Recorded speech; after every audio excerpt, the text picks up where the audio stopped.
lo que viene es algo muy importante es que inicialmente no notamos con esta imagen. ¿Se nota un poquito? Es cerca de lo que es la síntesis de hormonas esteroideas.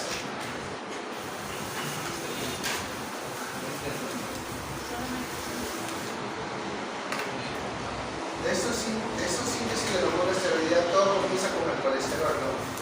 Como ustedes ya muy bien saben. Pero el tema es que cuando pasa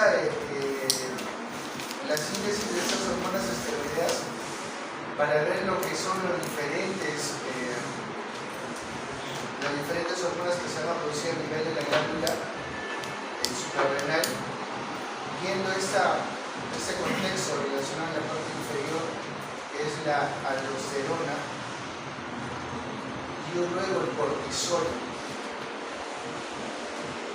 luego a la aldosterona, y lo que habíamos dicho, que una de las más importantes hormonas sexuales involucradas en la parte de la glándula suprarrenal, ¿cuál era? La hidroestrogestona.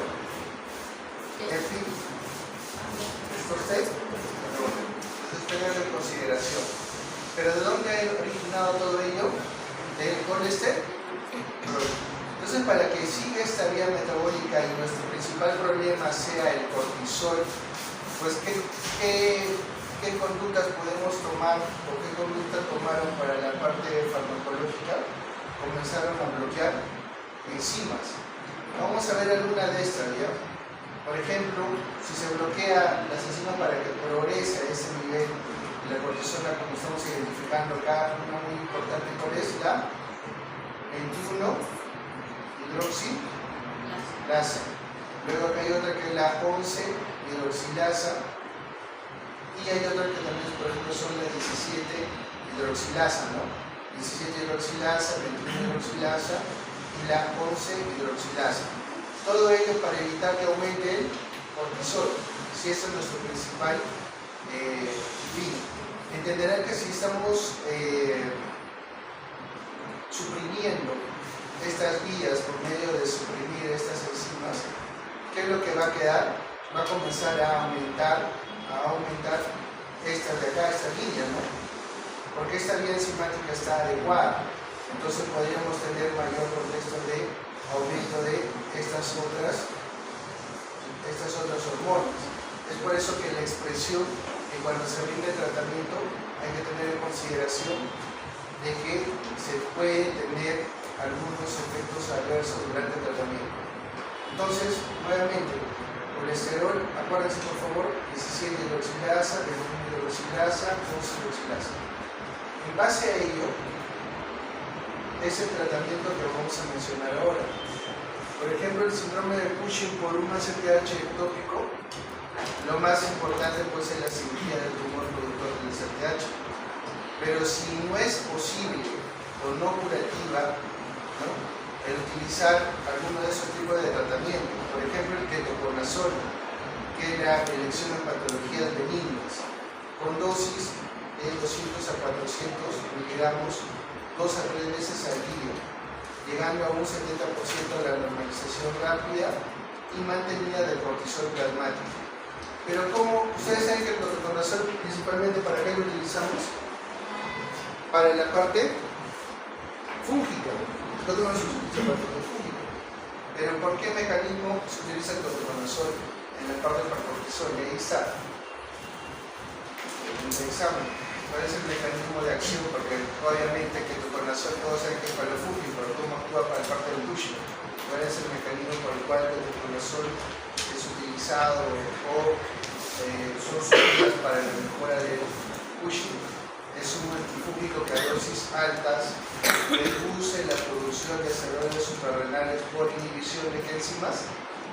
11-hidroxilasa, 17-hidroxilasa y 18-hidroxilasa. Son las que habíamos encontrado, ¿cierto?, en esa cadena de producción de cortisol por el colesterol. Entonces, este es un mecanismo por el cual es el uso.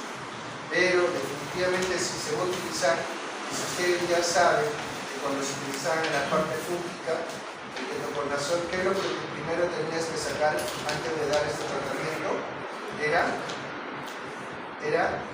enzimas hepáticas. porque la alteración a este nivel sí es muy importante. Todo gastrointestinal, molestias digestivas, prurito, alteraciones de la función hepática hasta un 10%, con elevaciones transitorias de las transaminasas, afectación hepática de 15.000. Pero esto es para la bibliografía clinical. En algunos contextos de personas susceptibles, para personas susceptibles, este aspecto de la afectación hepática es mucho más importante. Entonces hay que tenerlo en consideración previo a la administración y obviamente el seguimiento. Estaba buscando si todavía este fármaco no había sido, o era uno de los soldados por la FDA, pero no es este de acá, pero sí ha habido uno que se anuló por la FDA, que es la metoprolol. Este de acá no se ha anulado un poco, lo que estoy tratando de decir. ¿Cómo va a trabajar su mecanismo de acción? A diferencia del anterior, ¿cuántas enzimas inhibía? 3. Este de acá inhibe la 11-beta-hidroxilasa, que es la que bloquea el paso final de la síntesis del cortisol. Es de acción rápida, esa es la dosis por la cual se le brinda. Obviamente muchos dirán el rango es muy amplio, de 0.5 a 6, pero entenderán que también todo eso se debe a la tolerancia. Miren, 0.5 a 6 gramos, o sea, es un amplio, es amplio, ¿no? En el cual se puede brindar al paciente, pero nuevamente todo eso depende de la tolerancia. Es repartida de 3 al día y reduce el cortisol en 2 horas. Pero ¿qué cosa es el problema? Por eso es la tolerancia. Imagínense que todos comenzarían una dosis estándar. ¿Cuáles son los efectos más importantes? Inestabilidad hemodinámica, edema y hipopotasemia, náuseas, consustivo y apnea, elevación de andrógenos suprarrenales, no recomendable a largo plazo. Entonces, este tratamiento es estrictamente individualizado, particular, sobre todo por el contexto en el cual se están viendo los efectos secundarios, en caso que utilicen. Y si tú le das una mirada a los efectos secundarios, ahí ya tienes 2 causas de paro, ¿no? ¿Cuáles serían? La inestabilidad hemodinámica y la el síntoma no lo va a matar, pero el tema de la inestabilidad hemodinámica y la hipopotasemia es lo que va a generar los principales problemas. Bueno, eso es con respecto a lo que viene a ser Cushing. La otra cara de la moneda es la enfermedad de Addison. Ustedes muy bien saben que como enfermedad de Addison, ¿cuál es el problema? ¿O a qué es igual esa insuficiencia adrenal primaria? O sea, ¿el problema dónde está? Suprarrenal, ¿cierto? ¿Qué es? Nuevamente, síndrome. Es un síndrome clínico potencialmente mortal causado por insuficiencia suprarrenal primaria, generalmente, esa es la principal frecuencia, que da como resultado una producción o acción deficiente de los glucocorticoides con o sin mineralocorticoides y andrógenos suprarrenales. Lo opuesto, o sea, todos los mineralocorticoides, los glucocorticoides, todo lo que viene a ser la parte de los andrógenos también caen. Y también es llamado hipofunción adrenocortical o hipoadrenalismo. Es una enfermedad rara con incidencia 0.8 a 4 casos por un millón en Estados Unidos, más frecuente en mujeres entre el 30 y 50. Esta es para la bibliografía que se encuentra en la parte inferior. Y la prevalencia es de 4 a 11 casos por 100.000 en Estados Unidos, de 93 a 140 por millón en Europa. Pero esta es para la frecuencia en Estados Unidos. ¿Cuál sería la principal causa en nuestro país? La tuberculosis. Entonces el porcentaje está relacionado con contexto diferente. El mecanismo, pues los pacientes tienen características clínicas relacionadas con deficiencias de ellos. Ya si hemos visto el Cushing, el otro contexto va a ser mucho más rápido, ¿no? Los glucocorticoides, los mineralocorticoides y los andrógenos. Hay un deterioro de la función secretoria de la glándula suprarrenal con reserva hipotalámica e hipoficiaria intacta, hablando netamente de la enfermedad. ¿Cuáles son los factores de riesgo? Los factores de riesgo. Para la epidemiología, mujeres edad máxima en diagnóstico de 30 a 50 años. Este síndrome de Waterhouse-Friedrich, ¿lo conoce? Síndrome de Waterhouse-Friedrich.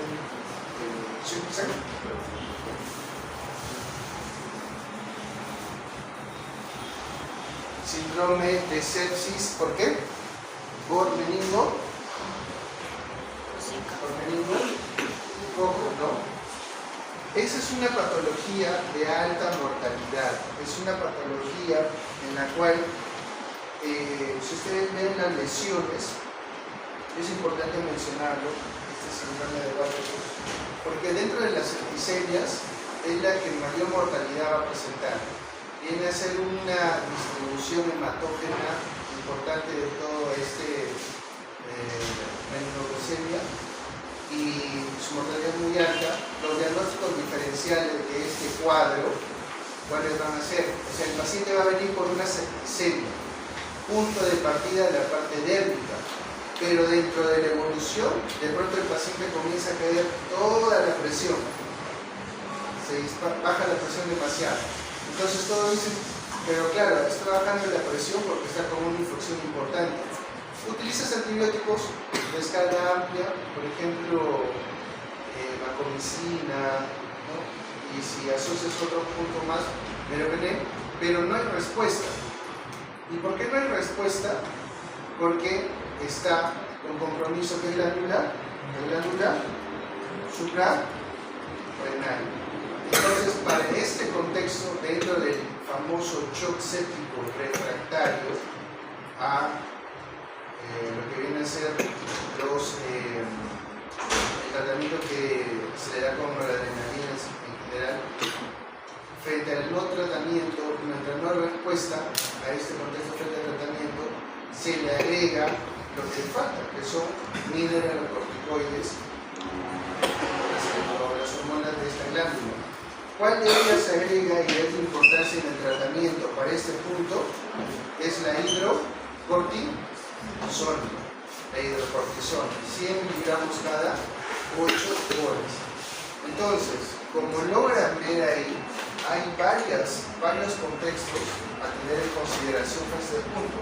No es de que va a venir una persona delgada, con poco compromiso, el partido general dentro de lo que viene a ser la insuficiencia suprarrenal, sino que ustedes en la valoración, en la valoración del hospital, cuando ustedes estén viendo a los pacientes, cuando presenten todos estos escenarios, van a tener que identificar ustedes si no se encuentran frente a un paciente con insuficiencia suprarrenal. Entonces, este síndrome de Waterhouse-Friedrich es un síndrome de sepsis meningocócica. Tengan cuidado del diagnóstico y sobre todo para el tipo de tratamiento. No todo es antibióticos, sino también está involucrada la parte granular suprarrenal. En el síndrome del sistema respiratorio agudo, en el SDRA, también es una de las patologías en las cuales se va a ver identificar que también es una septicemia, también se va a producir este contexto. Una neumonía severa que al final llega al sistema respiratorio, lo vas a ver también en ese contexto. En enfermedades del hígado, cualquiera de ustedes puedan identificar y involucrarse en una infección, sea aguda o crónica, o en pacientes inmunocomprometidos, también se puede llevar a cabo este contexto. Entonces, lo único que faltaría acá y que no se encuentra, y es para lo que no han venido, ¿cuál sería dentro de las etiologías? La tuberculosis. Y dentro de todas ellas, no olvidarnos que los procesos infecciosos también se encuentran identificados. ¿Ok? Insuficiencia suprarrenal primaria es resultado obviamente de la pérdida de la función suprarrenal. Bien claro dice ahí, por favor, la insuficiencia suprarrenal primaria es resultado de la pérdida de la función suprarrenal. No es de que pierda solo una parte, o el 20%, el 30%. Es un porcentaje importante, casi llegando al 100%. Ese es también de la insuficiencia suprarrenal. O sea, no hay. Para los que no han venido acá, sé que dice ahí la causa más importante o más frecuente es la autoinmune. Pero realmente, en Perú, ¿cuál es? El Quedando eso claro, causa más común notificada de insuficiencia suprarrenal primaria en un 94% de los casos a nivel mundial es la adrenalitis. Otras importantes, pero desde nosotros para nuestro porcentaje de casuística está la tuberculosis suprarrenal, ojo, VIH, sífilis, histoplasmosis, coccidiomicosis, ¿no? Citomegalovirus, toxoplasmosis. La infiltración también se encuentra ahí involucrada, la amiloidosis, artroidosis, hemocromatosis y leucocitosis. Las metástasis suprarrenales bilaterales, también involucradas, las cirugías, la hemorragia suprarrenal bilateral con necrosis, medicamentos, ya lo habíamos visto, ¿no? El ketoconazol, ¿se acuerdan? El ketoconazol, el fenobarbital, fenitoína y rifampicina. Dentro de los fármacos, cuáles se encuentran involucrados y ustedes van a utilizar, es el ketoconazol. Entonces tienen que ver y tener mucho cuidado realmente en la utilización de estos fármacos, sobre todo cuando los pacientes tienen problemas hepáticos y las cifras se van en aumento de las transaminasas y el tiempo de vida media del ketoconazol va a estar persistente. Etomidato. ¿Qué es el etomidato? Ya hemos dicho que el ketoconazol es un difúngico, pero no conocían. ¿El etomidato para qué cosa es? ¿Alguien? Etomidato. Iconazol, ¿sí conocen? También es un antifúngico. Etomidato viene a ser un fármaco. ¿En qué contexto lo utiliza? En la intubación de los pacientes. Cuando uno va a intubar a un paciente y se encuentra inestable, cuando usted intuba a un paciente y lo han hecho en principios, o lo van a hacer luego nuevamente en el último curso, que es previo al internado, en la intubación del paciente generalmente utilizan dos fármacos. Uno que es una benzodiazepina, que es midazolam, y el otro que viene a ser un opioide, que puede ser fentanilo. Entonces, al paciente con el midazolam lo que buscan es que no se acuerden, porque imagínense que todos se recuerden cuando lo intubas. Entonces, por eso le dan un hipnótico sedante, es un hipnótico sedante de midazolam de corta duración. Y el fentanilo es para inhibir la carga adrenérgica en parte que se produce. Como ustedes saben, toda la boca y en la parte interna tienen numerosos receptores. Entonces, cuando tú entras a intubar y colocas una hoja para la intubación, estimulas todo ese cuerpo y el cuerpo reacciona y hace descarga adrenérgica. Entonces, para contrarrestar esa carga adrenérgica, porque te puede producir un infarto o un problema cerebrovascular, se le coloca el fentanilo. ¿Y el fentanilo qué hace? Disminuye esa carga. Entonces consigue que no se recuerde y que no haga daño con esa carga. Pero si el paciente está inestable, tú le colocas midazolam y fentanilo y la presión se va por el suelo. Pero salió ese medicamento que se llama etomidato, que ahora muchos utilizan. El etomidato que producen al paciente, la pseudoanalgesia, la sedación, la amnesia y la analgesia en el paciente que se encuentra inestable, es decir, con su presión bajita, ya no trabaja más. Pero ¿qué te produce si hay una asociación? Una insuficiencia suprarrenal. Entonces, podría estar relacionado o desencadenar un contexto relacionado a la insuficiencia suprarrenal.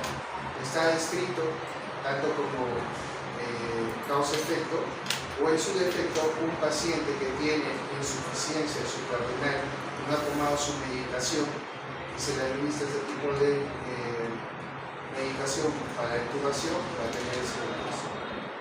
Fenobarbital, ¿sí conocen fenobarbital? La fenitoína, obviamente la fenitoína de la difenitoína es un anticonvulsivante, pero el tema de la fenitoína dentro del anticonvulsivante es uno de los primeros anticonvulsivantes que se utiliza. Pero la fenitoína tiene dentro de su metabolismo un problema que es relacionado a que se une diferentes receptores. Y la fenitoína no viene sola, la fenitoína viene con excipientes. O sea, cuando ustedes agarren la fenitoína, van a ver que la fenitoína no viene así, viene con excipientes y demás. Uno de ellos es alcohol, viene con un alcohol. Entonces, ese alcohol durante la administración produce hipotensión. Entonces, ¿cuál es el problema? Un paciente que de por sí ya tiene insuficiencia, ¿no?, suprarrenal, que ya maneja presiones bajas, al administrarle la fenitoína hay tres procesos. Uno es el excipiente, que viene a ser el alcohol, en la cual viene la fenitoína. Si son dosis importantes, esa va a llevar a mayor hipotensión. El otro contexto adicional, cuando se administran los fármacos, por ejemplo, hay fenitoína vía oral y vía endovenosa. La diferencia de la fenitoína vía endovenosa es que es sódica, dice fenitoína sódica. Por ejemplo, cuando ustedes se aplican un intramuscular, ¿qué dice? Benzatínica sódica, ¿cierto? O cuando hay administración por otra vía parenteral, es sódica, fenitoína sódica, gluconato de sodio. O sea, todas esas presentaciones utilizan ciertos excipientes para que su ruta de administración sea adecuada. Y la fenitoína, aparte de tener el alcohol que les mencionaba en estos pacientes con problema de la suprarrenal, que va a llevar a mayor hipotensión, el tema del sodio que conlleva puede llevar a una cardiotoxicidad. Entonces, tener mucho cuidado con este tipo de medicamentos. Entonces, hay varios de los puntos en los cuales puede haber una complicación a este nivel. Y la rifampicina, pues un antituberculoso, pues, para la tuberculosis que se utiliza, es uno de los también principales medicamentos relacionados a este problema.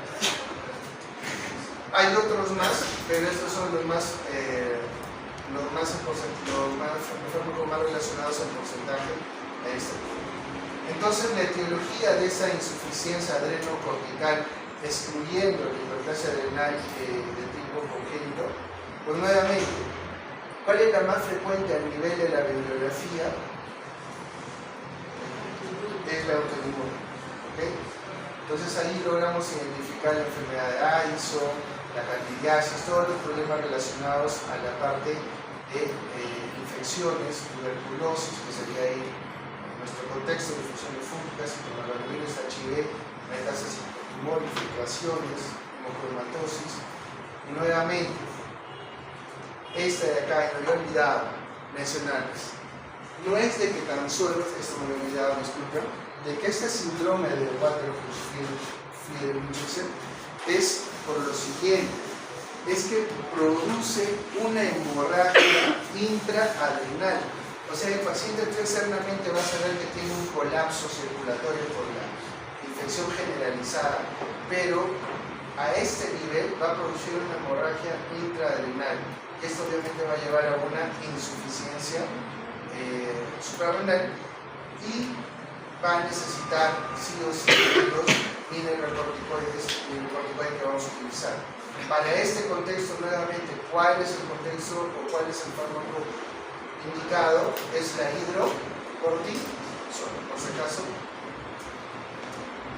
Causas secundarias de un tipo adrenalismo central, pues el hipopituitarismo, ¿no?, la remoción selectiva de la glándula pituitaria, la apoplejía pituitaria, también conocida como la apoplejía pituitaria, también conocida como en lo que ocurre en China, ¿cierto? No olvidarnos. Y otras relacionadas también a mutaciones y demás. Entonces la etiología es muy amplia. Nuevamente, como el síndrome de Cushing, tú externamente, como eso es lo que se está pidiendo en la universidad, que lo conozcan en la clínica, que conozcan la identificación de todos los signos y síntomas, y que luego hagas el screening. Lo mismo a ese nivel, vas a identificar la etiología. En ese contexto también estás involucrado en que tienes que valorar cuál fue la etiología más importante para nuestro contexto de tuberculosis, pero sin desestimar que se tiene que valorar todo. El cuerpo produce alrededor de 5 a 6 miligramos metro cuadrado de superficie corporal de cortisol al día. Ya hemos visto cómo es, de dónde sale del colesterol hasta la formación y el pase por diferentes enzimas. El cortisol, por lo que hemos visto inicialmente, va a seguir un ritmo diurno de secreción.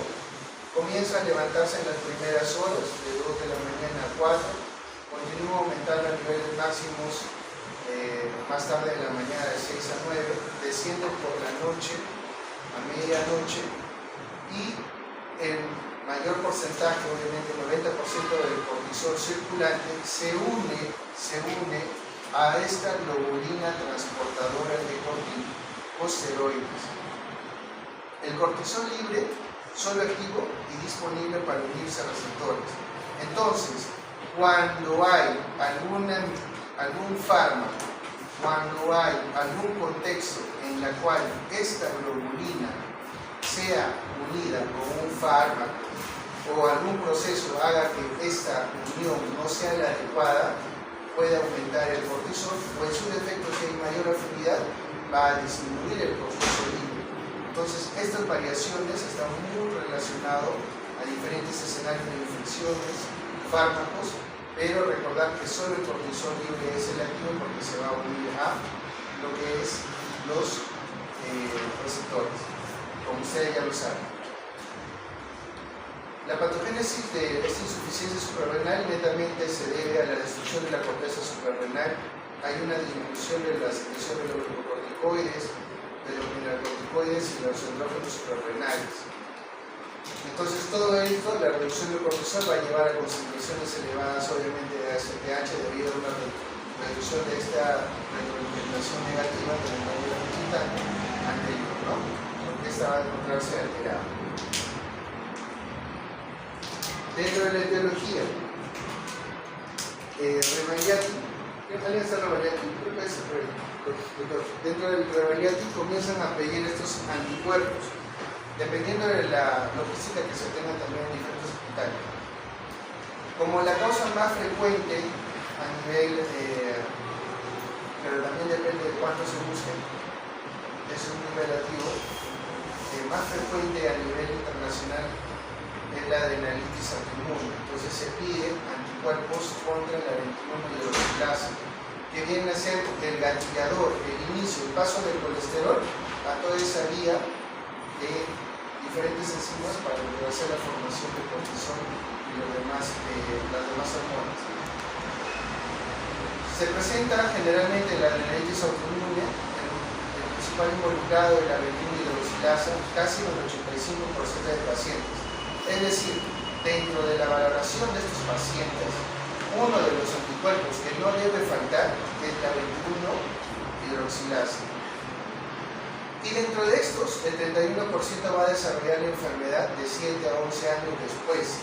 Por eso que en algunos contextos también lo realizan en etapas tempranas. Y también hay anticuerpos anti-17-hidroxilasa que hemos estado viendo dentro de la valoración. Como es una destrucción celular, ustedes identifican que va a seguir toda una cadena inmunitaria dentro de lo que viene a ser este contexto. Para las células adrenocorticales, tener en consideración lo siguiente. Miren qué otros factores pueden estar involucrados. Ya hemos visto virus, entre ellos citomegalovirus en general, pero también se encuentra involucrado y factores ambientales. Y dentro de los factores ambientales también está descrito que se encuentran metales pesados, organofosforados, etc. Entonces, cuando ese antígeno que va a ir a la 21-hidroxilasa, que es el que va a comandar el paso de todas estas enzimas, desde el colesterol hasta todas las hormonas, pues si esta se va a ver bloqueada por medio de los anticuerpos, se va a destruir toda esa serie de células de adrenocorticales. Esa es la descripción que generalmente la doctora Tapper utiliza para ver cómo se da el progreso y la respuesta frente a lo que es el cuadro inmunitario. Tener en consideración lo siguiente y la importancia de esta lámina. habíamos dicho una pauta muy importante. ¿Cuánto se va a presentar después de la detección de los anticuerpos también la enfermedad? De 7 meses a 11 años. Si ustedes logran ver acá en la gráfica, ¿cuáles son las fases de la enfermedad? Hay una fase de la enfermedad potencial, una fase subclínica, y ese es el periodo en el cual generalmente está involucrado este contexto, y el otro es la enfermedad clínica. Dentro de ellos, como ustedes pueden ver, ya va a haber alteraciones en esta fase subclínica que se va a identificar con estos anticuerpos, porque ya se están formando, ya se tienen identificados. Y mientras va progresando, va a haber mayor contexto. Por ejemplo, ya se va a encontrar ya células reproductoras de inflamación, las citoquinas, ¿no? Que van a ser liberadas, ya va a haber componente local involucrado, hasta que después pase una fase 3 y se va a ver la expresión. Pero nótese de que el paso puede ser de 7 meses, incluso 11. Los diferentes contextos, solo para conocerlos y de todas maneras tenerlos en consideración, es acerca de el desarrollo de este cuadro de adrenalitis autoinmune. Va a variar según fuera de los estadios, también las enzimas que van a estar involucradas.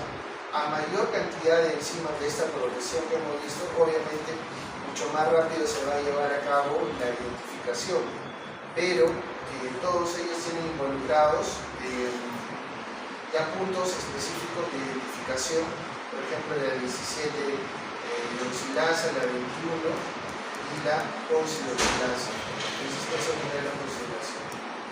Las glándulas suprarrenales, ¿cómo se van a ver a la hora de la macroscopía? Pues son pequeñas, atróficas, o una cápsula engrosada, ¿Cuánto era el tamaño de la glándula suprarrenal? ¿Se acuerdan? 5, 3, 1, ¿cierto? ¿Cuánto pesa una glándula suprarrenal? Eso ya se lo dejo a ustedes. Médula suprarrenal está conservada, ojo, la médula está conservada, pero toda lo que es la cápsula se encuentra engrosada, atrófica. Escasas células corticales rodeadas por tejido fibroso y con infiltrados linfocitarios que son característicos. Ojo, esto lo están viendo, ya lo han visto igual en histología, pero sí están colocando este tipo de características dentro de la valoración. ¿Qué pregunta ha venido en el serum, en el primer serum que se ha tomado? De manera inicial, ¿cuál fue la primera causa de insuficiencia suprarrenal? La tuberculosis. Pero dentro de la descripción de la histopatología que le hicieron, ¿cuál es la característica de la histopatológica de lo que viene a ser la tuberculosis? La necrosis gaseosa. Entonces, ojo, si en una descripción fuera escasas células corticales rodeadas por tejido fibroso que me está indicando un contexto relacionado a una insuficiencia suprarrenal con infiltrados linfocitarios característicos, con área de necrosis gaseosa, ¿qué vamos a pensar? En tuberculosis. Ojo. Y si en caso no está ese contexto, para esta definición que se encuentra también al lado derecho, es solo adrenalitis autoinmune. Ojo, no es para este examen nada más, es para los exámenes posteriores que ustedes vayan a dar. Bueno, el 90% de los casos son anticuerpos adrenales que pueden ser detectados, ya hemos dicho cuáles son. El 50% de estos, como van a ser componente de anticuerpos, con la inmunidad involucrada, van a tener otra más. La enfermedad tiroidea es la más común. ¿Cuál es la más relacionada a esta enfermedad tiroidea, haciendo relación con la que hemos visto? ¿Cuál creen que puede ser un inmunitario? ¿La de? ¿Qué enfermedad inmunitaria también está involucrada con hipercalcemia? ¿Se acuerdan? ¿La de? ¿Comienza con G? ¿La de Gray? Entonces, esa enfermedad que también se caracteriza por hipercalcemia también está involucrada con una enfermedad tiroidea, está relacionada también a esta adrenalitis autoinmune. Solo 1% de pacientes con otras enfermedades autoinmunes más comunes, como la enfermedad de tiroidea autoinmune, la diuresis mellitus tipo 1, desarrollan enfermedad autoinmune adrenal. Ojo, aquí incluso está con incidencias, el hipotiroidismo, ¿no? La tirotoxicosis, algunos componentes relacionados a los andrógenos, la diabetes, hipoparatiroidismo, anemia perniciosa. Entonces hay incidencia, hay persistencia de este cuadro junto con otras enfermedades autoinmunes. Esas están en porcentaje. No ha venido ninguna pregunta relacionada a ese punto, pero podría ayudarnos en algún contexto.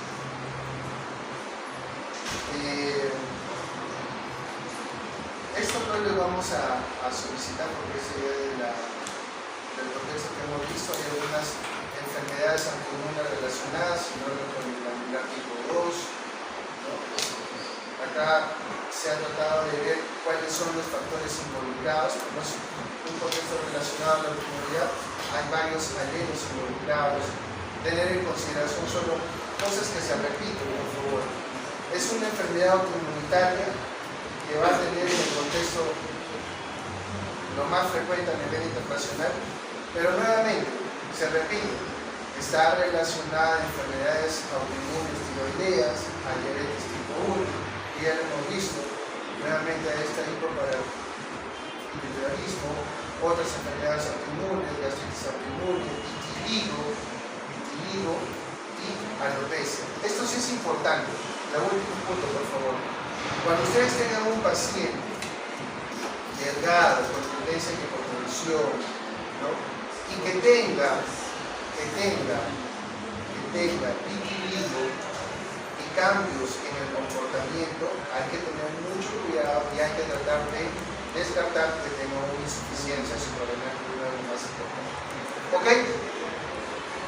El otro punto, las causas infecciosas, eso es lo que más nos van a preguntar. A nivel mundial son la primera causa de enfermedad de Addison. Estamos hablando también a nivel de nuestro país. La tuberculosis, inicialmente la glándula, ¿qué características va a tener? La tuberculosis, inicialmente la glándula es grande, con granulomas y calcio. Luego se va a fibrosar, disminuye de tamaño y se calcifica. Ojo, vean esa progresión de la lesión, porque la hora que van a visualizar la tomografía o la ecografía, esa es la línea de tiempo. Y cuando van a sacar los exámenes relacionados para hacer el descarte, también lo van a tener en consideración. Eso es lo que le van a preguntar. Micosis sistémicas, cualquier infección, VIH, infecciones oportunistas, ya lo hemos visto, micosis, pneumonitis en general. ¿Cómo es el contexto? Y acá viene lo que les mencionaba. Miren, por favor, enfermedad de Addison autoinmune, todo lo que hemos mencionado, tejido fibroso, ahí terminó. Infecciosas, en general, la patología más común, proceso inflamatorio crónico, granuloso, con compromiso de la estructura adrenal, con extensas áreas de necrosis gaseosa, fundamental. Ojo, por favor, a la hora de la evaluación. Entonces, a la hora que ustedes visualizan, ¿qué están observando allá de ahí, por favor? ¿Qué estructura visualizan en ese nivel? ¿Alguien? ¿Dónde son los riñones solares? ¿Dónde son los riñones? ¿Esos son los riñones suprarrenales? Okay. Ahí vamos por etapas. ¿Esa qué es? Hígado. ¿Esa qué es? Estómago, ¿no? Acá que se encuentran los alimentos, ¿cierto? ¿Esto qué son? Esto de acá. ¿Qué son estos? Son calcificaciones. Son calcificaciones. ¿Okay? Son calcificaciones. Para ver el contexto de una tomografía a este nivel, se tienen que identificar las estructuras. El mejor plano para poder ver el área de la glándula suprarrenal, esta imagen no es la mejor. ¿Cuál tendría que ser? La sagital. Dentro de la sagital se tiene que ubicar a nivel de un reparo anatómico y dentro de ellos tiene que ser la aorta o la parte del hígado. Entender que hay un contexto muy importante a este nivel que viene a ser el receso hepatorenal. A ese nivel hay que ver si hay presencias de secreciones, si hay presencia de líquido, porque si hay presencia de secreción de líquido, podríamos estar identificando también una infección de la región suprarrenal o una infección renal propia, por hay que descartar que hay una infección. La hemorragia suprarrenal. ¿Qué patología o qué fármaco se encuentra relacionado con qué patología está relacionada con una hemorragia suprarrenal? ¿Ya lo habíamos visto? La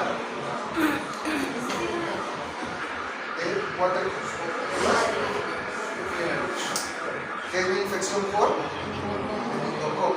Importante, por favor, no olvidarse, porque a la hora que van a ver, todo el mundo se va a enfocar solo por el antibiótico y el paciente no va a mejorar la boleta, va a estar con vasopresores, pero aún así no va a ser. Pero también, fuera de que este es el más involucrado, en la mayoría de los hospitales, ustedes van a ver, es una causa rara de insuficiencia renal y su instalación por lo generalmente aguda. Y como es un contexto agudo, generalmente son las infecciones.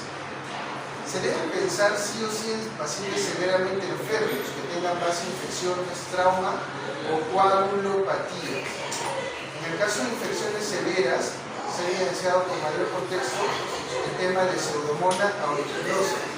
Entonces, para este contexto hay que tenerlo también en consideración. Otro punto adicional es el trombosis de la vena suprarrenal y para ello el uso de anticoagulantes o asociar síndrome de antifosfolipídico. Termina el 10 y 20, ¿cierto? ¿Así es? De ese contexto, por favor, no olvidar pseudomonas aeruginosa, meningococo y el síndrome de Waterhouse. Datos del clínico de la hemorragia suprarrenal, por favor, hemorragia suprarrenal. ¿Qué cosa voy a pensar yo en la hemorragia suprarrenal? Obviamente, hipotensión y choque, pero no olvidar que la fiebre, que la sangre produce también fiebre, o no produce fiebre, produce fiebre la sangre. Entonces, el porcentaje en el cual se va a encontrar en estos pacientes, uno puede decir que netamente todo es por la infección, porque van a haber una epidemia, pero la fiebre también está con lo que es la hemorragia localizada. Náuseas, vómitos, confusión, taquicardia, cianosis, acidez son contextos propios de una hemorragia. Datos locales: dolor abdominal de flanco de espalda, hipersensibilidad, distensión abdominal, rigidez abdominal, dolor torácico e hipersensibilidad de renal. Pregunta de examen, por favor, no se vayan a olvidar datos clínicos de la hemorragia suprarrenal en un paciente con sospecha de insuficiencia renal. Los otros son contextos que también ustedes lo van a tener en consideración, lo pueden leer, en general son menos frecuentes, pero lo van a estar visualizando dentro de su tratamiento. Para el contexto de las metástasis, sí generalmente se encuentran post-mortem, no muchas de ellas incluso son asintomáticas.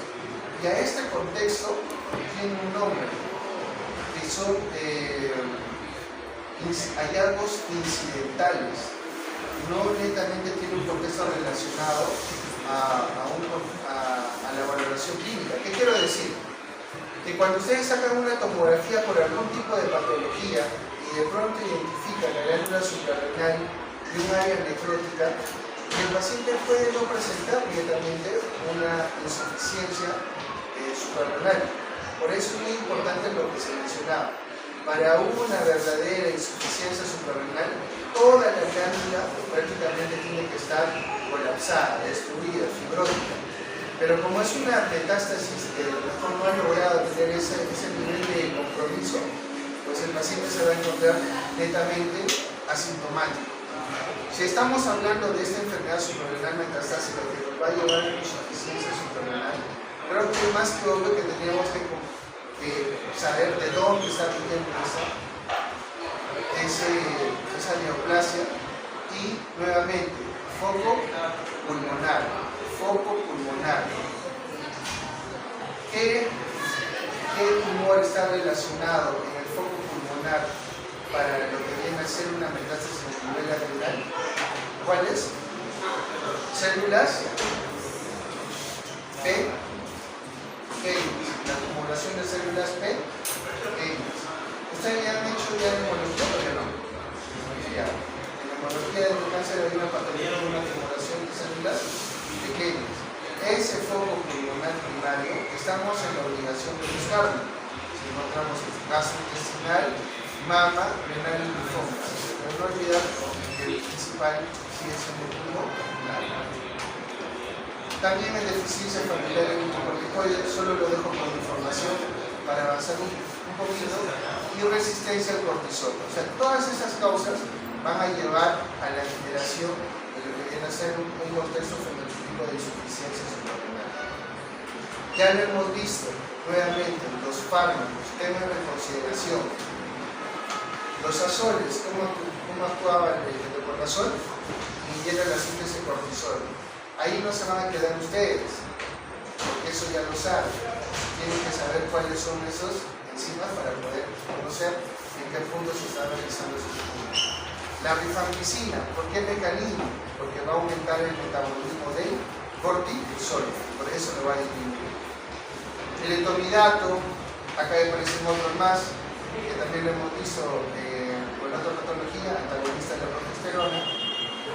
El acetato de megestrol, derivado sintético de la progesterona, siendo el receptor del glucocorticoide, y otros más dentro de lo que hemos visto, ¿no? El fenobarbital, la fenitoína, también dentro de las causas. Cortisol en enfermedad de Graves. Insuficiencia funcional adrenal, es decir, la deficiencia es temporal y no es causada por una alteración estructural. Es una respuesta del cortisol inadecuada para el cuadro de estrés que va a tener el paciente. La enfermedad de Graves, grave, es la enfermedad grave. No es de Graves, es la enfermedad grave.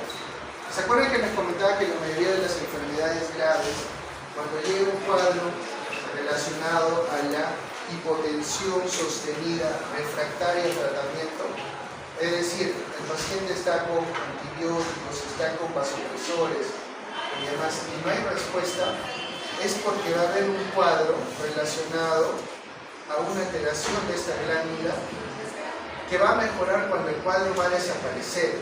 ¿Y qué se le da al paciente? Y eso es lo que nuevamente se le da un corticoide, también con respuesta mineralocorticoide, y es la hidrocortisona. Entonces se le da dosis de ataque durante este cuadro porque va a presentar una caída de cortisol de esa enfermedad grave. La insuficiencia adrenal secundaria es por deficiencia del ACTH, tiene esta prevalencia, pero la principal etiología es el uso de corticoides exógenos. La principal etiología es el uso de corticoides exógenos.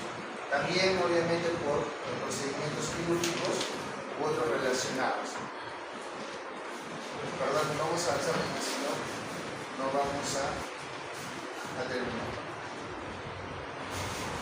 Algo que sí, dentro del tratamiento, para iniciar, viene a ser este cuadrito, por favor, donde se encuentran todos los corticoides sintéticos, pero sí quisiera que le pongan importancia en la parte también de la valoración en el hospital, acerca de cuando le digan cuál es su potencia. ¿Cuál es su potencia? Por ejemplo, hayamos dicho que nosotros utilizamos la hidrocortisona, ¿cierto? Entonces, para ello es importante, y eso lo tienen que tener en consideración, ojo, que cuando no tiene hidrocortisona en ese paciente o en su hospital, pueden utilizar otros corticoides. Entonces, en grado a potencia, pueden utilizar, por ejemplo, prednisona. pero su potencia equivalente es en valor de 5. O sea, hay una relación de 5 a 20 con la prednisolona de 5 a 20, metilprednisolona de 4 a 20, triamcinolona de 4 a 20. Dexametasona, esta que es succión prolongada, también hay una relación de 0.75 a 20. Entonces logramos identificar cuál es la potencia relativa de una droga con respecto a la otra. ¿Qué quiero decir? Por ejemplo, si ustedes van a utilizar en una relación de 1 miligramo de hidrocortisona y ustedes disponen de prednisolona, ¿cuánto le brindarán de prednisolona a ese paciente? Sería de 5 miligramos. ¿Okay? Entonces, a la hora que ustedes van a estar con el colega en práctica, lo que les va a hacer dentro del tratamiento, le van a decir: doctor, vamos a utilizar un medicamento con actividad mineralocorticoide. ¿Cuál es la mejor dentro de todos los fármacos con actividad mineralocorticoide? Y por eso se utiliza en el enfermo grave también, con el corticoide, la hidrocortisona. Y acá se encuentra actividad mineralocorticoide. Acá se encuentra. ¿Cuál no tengo que utilizar? Por ejemplo, la dexametasona. ¿Será adecuado solo utilizarlo en un contexto de enfermedad grave? No, porque no tiene actividad mineralocorticoide. Dentro del tratamiento, si un paciente con insuficiencia suprarrenal, yo le voy a dar tratamiento, ¿será solo darle corticoide? No, se le tiene que dar también el contexto mineralo, sobre todo en el contexto mineralocorticoide, o sea, ambos. Entonces, tenerlo en consideración dentro del tratamiento. Entonces, prednisol, la prednisolona hidrocortisonas son fundamentales dentro de la actividad que van a utilizarse. Ahí tienen el tiempo de vida media de todos ellos según lo que vamos a utilizar. Lo mismo acá, para otro esquema. Acá está dividido en acción corta, acción intermedia y acción larga. Su potencia equivalente en miligramos. Y acá nuevamente la potencia mineralocorticoide. Tengan en consideración, ojo, porque estas son presentaciones muy frecuentes, ninguna de ellas tiene efecto mineralocorticoide. ¿Cuál es la mejor que sí tiene? Es la hidrocortisona, en una relación de 1 con potencia mineralocorticoide. Aún así también estas intermedias que habíamos visto anteriormente.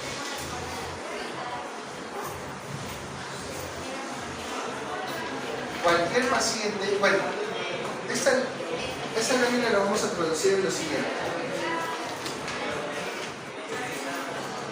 Todos los fármacos o todos los corticoides pueden suprimir el eje.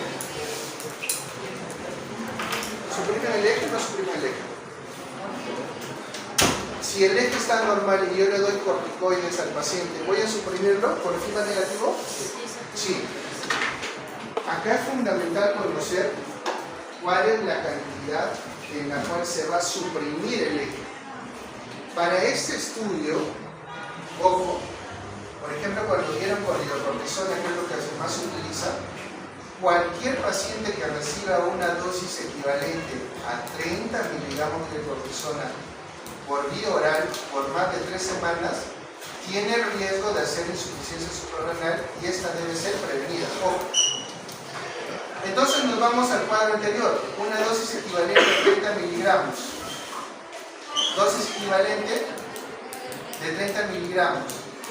Nos vamos acá, hidrocortisona, 30 miligramos. Hagamos más o menos una relación, hacen ahí su 3 simple, pero si 20 miligramos, cualquier paciente que reciba prednisona en 5 miligramos tiene el riesgo ya de estar haciendo una supresión y haciendo una insuficiencia suprarrenal. De esta información que ustedes están viendo acá, tienen que llevarse a este cuadro para hacer la conversión. Este es un estudio que lo realizaron para tener por lo menos un equivalente. ¿Cuál es el motivo? Habíamos dicho que son diferentes fármacos, ¿cierto? Dentro de los corticoides. Habían mencionado que había enfermedades reumatológicas, hematológicas, las oncológicas Y también los dermatólogos utilizan corticoides, ¿cierto? ¿Esto lo utilizamos una vez o no? Ya. ¿Quiénes utilizan más los pacientes y la presentación? ¿Es vía derma? ¿La reglamentación en dónde viene generalmente? ¿Por el parte? Térmica. Y la triamcinolona y la prednisona, ¿a quiénes se le dan generalmente? A los pacientes con alteraciones reumatológicas, ¿cierto? Entonces, si nosotros no tenemos en consideración que cuando pasamos a esta equivalencia de la hidrocortisona va a haber riesgo de hacer insuficiencia suprarrenal. Entonces, lo que nos obliga, después del uso de estos corticoides, que es una de las causas también de los fármacos, cuando se le brindan a los pacientes, tenemos que estar haciendo seguimiento. Para tener en consideración, con este cuadro no van a tener ningún pierde a la hora de valorar. Porque los pacientes que van a llegar con ustedes van a decir, yo tomo 10 miligramos de prednisona. Y ustedes van a tener ya asociado de que a lo mejor en ese contexto la paciente esté generando un cuadro relacionado a alteraciones de la glándula suprarrenal. No toma, sino que utiliza esta crema de manera crónica, por X motivos, alguna enfermedad dermatológica amerita el uso crónico. Tener en consideración que el uso a ese nivel de la exposición le va a producir un cuadro relacionado a eso. Este cuadro es muy importante a la hora de la valoración y la utilización de tratamientos en los pacientes. Si no tienen un fármaco, o lo van a extrapolar, no tienen hidrocortisona, o van a salir los pacientes del cuadro agudo y lo van a llevar a vía oral, tienen que hacer la conversión de lo que le han estado dando de hidrocortisona endovenoso a la prednisona vía oral. ¿Cómo va a ser eso? Por medio de una regla de 3, sí, nada más. ¿Okay? Yo creo que ahí lo dejamos porque si no, voy a pasarle una vez la